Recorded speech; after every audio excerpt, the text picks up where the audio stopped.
Well, it's back to school time. Who's excited about that? No. Kind of a mix. Some of the younger ones are really excited. Parents are excited. Man, back to school, that brings back all kinds of memories. I wasn't really a big fan of going back to school. Okay, there's only two things at school that excited me. PE. Anybody else like PE? Right? And lunch. Those are my two things. I probably should have had more PE and less lunch, but that's another story for another day. But as school starts back in, we have to be reminded sometimes about the rules, right? Your teachers have rules in your classroom, things you can do, things you can't do, right? Well, we're going to learn some of the rules about what it means to be a good disciple and what Christ wants us to do, not only at school, but at home and in all parts of our life. And so we're going to talk about some rules today, but before we do, we need to exercise our noggin a little bit. So you guys ready for a riddle? All right? You good? No, I got one. Anybody else? We're going to have a riddle today. So here's how the riddle goes.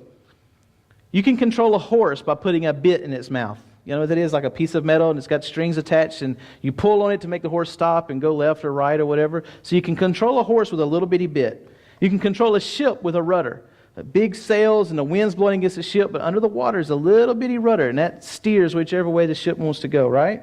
And you can control a dog with a collar and a leash, right? Right? Well, here's the riddle. If that's how you control those things, how do you control yourself? You have any ideas? My idea is that you control yourself through your emotions, and throughout the day you have like those happy days, those sad days, Okay. days you don't really like. So you control yourself through your emotions? Good? Through your mind? Use your brain. Use your brain? You have a guess?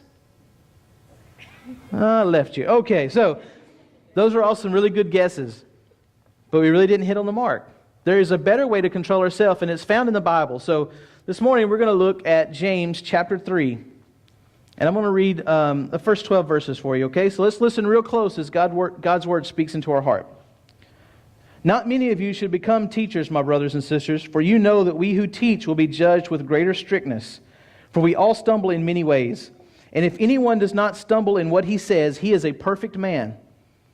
He is a perfect man, also able to bridle his whole body. If we put bits into the mouths of horses so that they obey us, we guide their whole bodies as well. Look at the ships also. Though they are so large and are driven by strong winds, they are guided by a very small rudder. Sound familiar?